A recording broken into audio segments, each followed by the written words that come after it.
কেন রেজা পাহলভির ওপর হামলা হলো বার্লিনে? এটি কি শুধুই প্রতিবাদ নাকি বড় রাজনৈতিক বার্তা? পাহলভির বক্তব্য কি কারো ক্ষোভের কারণ হয়েছিল?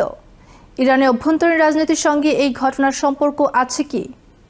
আপনারা দেখছেন টিভিএন 24 নিউজ নেটওয়ার্ক। সবশেষ আপডেটে স্বাগত জানাচ্ছি আমি তাসমিয়া টুম্পা। জার্মানির বার্লিনে এক সংবাদ সম্মেলনের পর ইরানের নির্বাসিত যুবরাজ রেজা পাহলভির ওপর হামলার ঘটনা আন্তর্জাতিক অঙ্গনে নতুন করে আলোড়ন সৃষ্টি করেছে।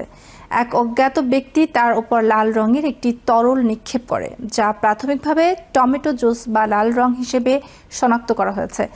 ঘটনাটি দ্রুত ঘটে এবং তাৎক্ষণিকভাবে নিরাপত্তা বাহিনী হামলাকারীকে আটক করে। এই ঘটনায় পাহলভি শারীরিকভাবে আহত না হলেও ঘটনাটি রাজনৈতিকভাবে অত্যন্ত তাৎপর্যপূর্ণ বলে মনে করা হচ্ছে, কারণ এটি এমন এক সময় ঘটেছে যখন ইরানকে ঘিরে আন্তর্জাতিক উত্তেজনা তীব্র এবং মধ্যপ্রাচ্যের পরিস্থিতি ক্রমশ জটিল হয়ে উঠেছে। সংবাদ সম্মেলনে পাহলভি পশ্চিমা দেশগুলোর প্রতি সরাসরি আহ্বান জানান তারা যেন ইরানের বিরুদ্ধে আরও সক্রিয় ভূমিকা নেয়।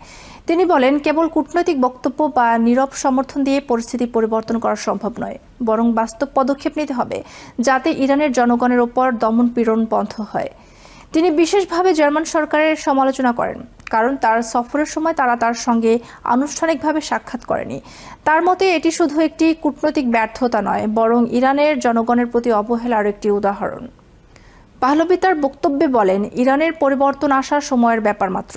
তিনি দাবি করেন, দেশটির বর্তমান শাসন ব্যবস্থা জনগণের সমর্থন হারিয়েছে এবং ধীরে ধীরে পতনের দিকে এগোচ্ছে।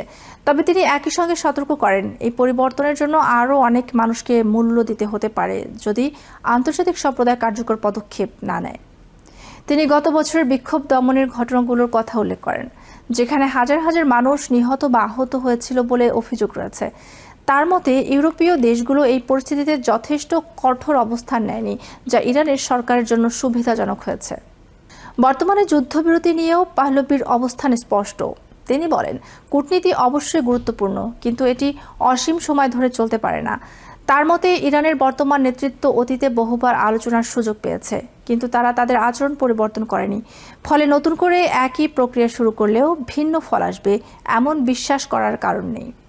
তবে কিছুদিন আগে তিনি ভিন্ন দৃষ্টিকোণ থেকেও বিষয়টি ব্যাখ্যা করেছিলেন। তিনি বলেন, যুদ্ধবিরতিকে সম্পূর্ণ নেতিবাচক হিসেবে দেখার সুযোগ নেই, বরং এটি প্রমাণ করে যে ইরান আন্তর্জাতিক চাপের মুখে পড়েছে এবং তাদের অবস্থান দুর্বল হয়েছে।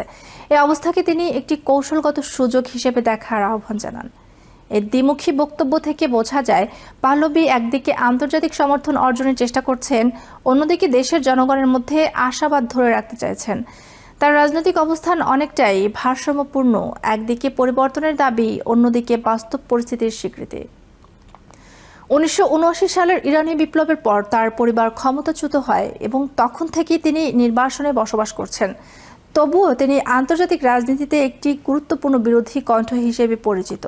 বিশেষ করে ইরানের বাইরে থাকা প্রবাসী ইরানিদের মধ্যে তার প্রভাব উল্লেখযোগ্য। বার্লিনে ঘটে যাওয়া এই হামলা শুধু একটি বিচ্ছিন্ন ঘটনা নয়, বরং এটি একটি বৃহত্তর রাজনৈতিক বাস্তবতার প্রতিফলন। ইরানকে ঘিরে উত্তেজনা এখন শুধুমাত্র মধ্যপ্রাচ্যে সীমাবদ্ধ নেই, বরং ইউরোপ সহ বিশ্বের অন্যান্য অঞ্চলেও এর প্রভাব দেখা যাচ্ছে। বিশ্লেষকদের মতে এই ধরনের প্রতীকী হামলা ভবিষ্যতে আরও বাড়তে পারে, কারণ রাজনৈতিক মতবিরোধ এখন শুধু বক্তব্য বা কূটনীতির মধ্যে সীমাবদ্ধ নেই, বরং তা সরাসরি ব্যক্তিগত পর্যায়েও প্রকাশ পাচ্ছে। এছাড়া এই ঘটনা নিরাপত্তা ব্যবস্থার দিক থেকেও প্রশ্ন তুলেছে। একজন উচ্চ প্রোফাইল রাজনৈতিক ব্যক্তিত্বের ওপর প্রকাশ্য স্থানে হামলা হওয়া নিরাপত্তা ঘাটতির ইঙ্গিত দেয়। যদিও দ্রুত হামলাকারীকে আটক করা হয়েছে, তবুও ভবিষ্যতে এমন ঘটনা ঠেকাতে আরও কঠোর ব্যবস্থা নেওয়ার প্রয়োজন রয়েছে। বার্লিনের রেজা পাহলভির ওপর হামলা একটি গুরুত্বপূর্ণ রাজনৈতিক বার্তা বহন করছে। এটি দেখাচ্ছে যে ইরানকে ঘিরে উত্তেজনা কতটা গভীর এবং তা কিভাবে আন্তর্জাতিক অঙ্গনে ছড়িয়ে পড়ছে।